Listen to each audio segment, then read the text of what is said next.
soit-il.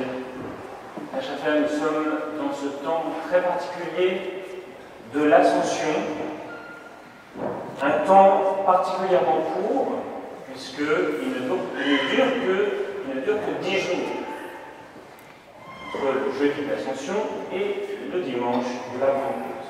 10 jours, c'est très court sur l'année liturgique. Et nous devons nous interroger sur la manière dont nous sommes invités à vivre ces 10 jours. Parce que, comme toujours, il ne faudrait pas que nous passions à côté de ce que le Seigneur veut que nous vivions. Alors, comment savoir comment vivre ces 10 jours? Eh bien, pour ce faire, il faut tout simplement regarder ce que les apôtres ont vécu pendant ces 10 jours. Et nous retrouvons cela au premier chapitre des Actes des Apôtres. Voilà ce que nous lisons dans les Actes des Apôtres. Jésus donna l'ordre à ses disciples, à ses apôtres, de ne pas quitter Jérusalem, mais d'y attendre que s'accomplisse la promesse du Père. Il déclara: « Cette promesse, vous l'avez entendue de ma bouche, alors que Jean a baptisé avec l'eau. Vous, c'est dans l'Esprit Saint que vous serez baptisés d'ici peu de jours. » Jésus dit aux apôtres qui ne doivent pas bouger. Ne bougez pas, ne faites rien, il n'y a rien à faire, si ce n'est d'être dans la prière. Je vais revenir dans un instant.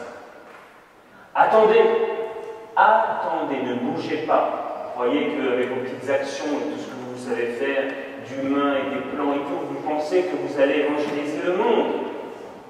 Imbécile que vous êtes, vous ne comprenez rien, vous ne savez rien, vous ne comprenez rien. Vous ne comprenez rien à l'œuvre de Dieu dans le monde. Comment est-ce que Dieu agit? Alors restez à Jérusalem et attendez ce que je vous ai promis quand le Seigneur fait une promesse.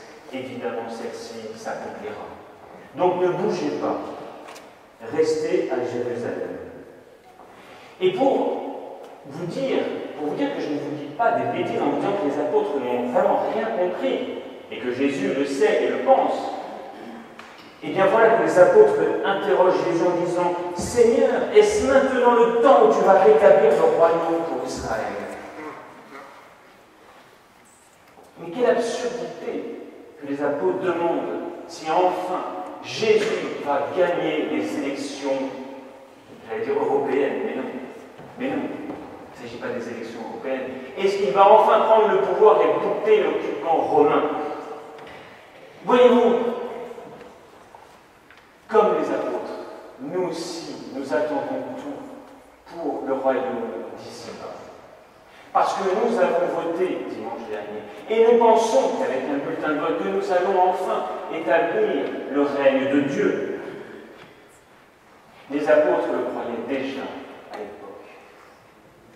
Eh bien, voyez-vous, nous aussi, nous pouvons être dans l'erreur autant que les apôtres. C'est ce qu'on appelle le messianisme politique. C'est-à-dire attendre l'action de Dieu, mais pour un royaume terrestre, pour quelque chose de purement politique de cette basse terre.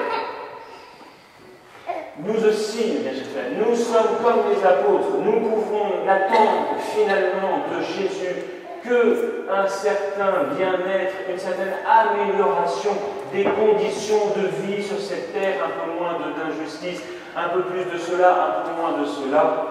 Nous pouvons attendre Jésus à un niveau purement matériel et de cette terre.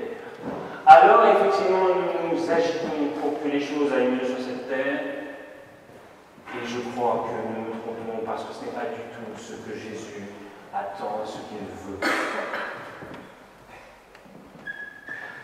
Les Actes des Apôtres, Saint Luc, en écrivant les Actes, poursuit en disant: « Alors, les apôtres retournèrent à Jérusalem. À leur arrivée, ils montèrent dans la chambre haute, dans le cénacle.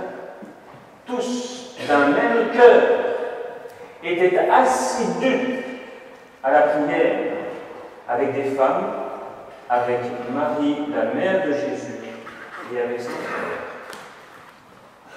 Ici, nous avons l'attitude qui doit être la nôtre durant ces quelques jours qui nous séparent de la Pentecôte et qui sont entre l'Ascension et la Pentecôte, ces 10 jours.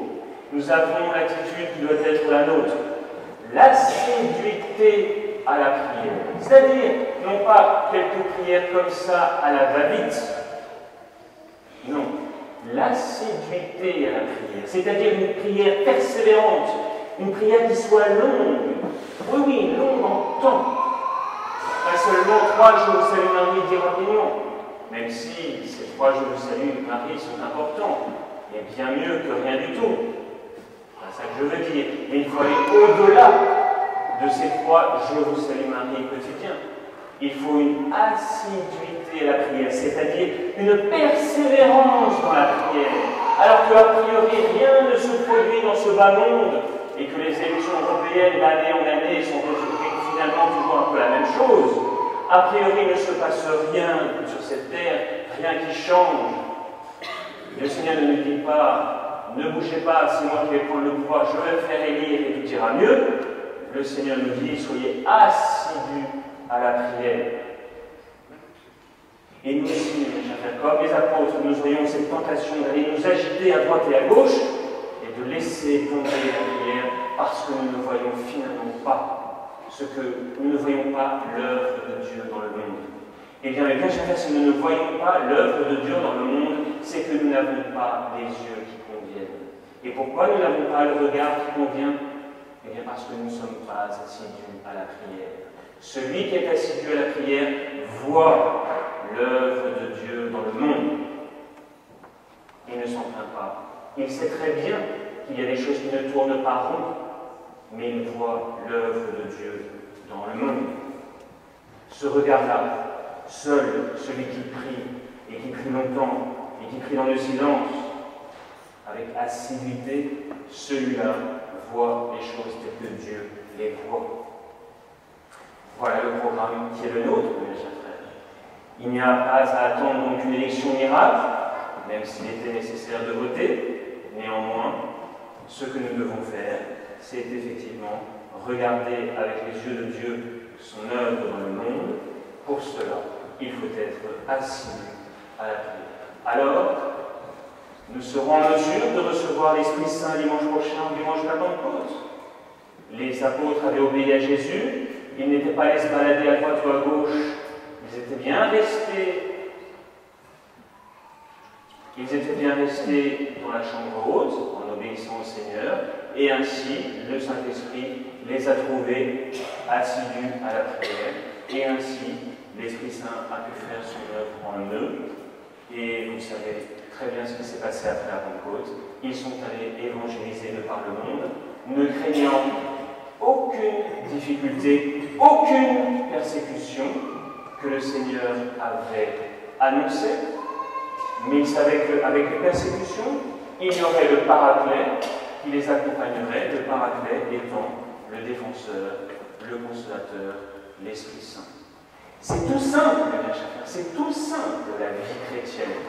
C'est obéir aux ordres de Jésus, c'est observer ce que Jésus fait avec ses apôtres, c'est regarder ce que font les apôtres, faire exactement la même chose et attendre que le Saint-Esprit vienne souffler sur nous et que nous fassions alors ce qu'il attend de nous. Au nom du Père,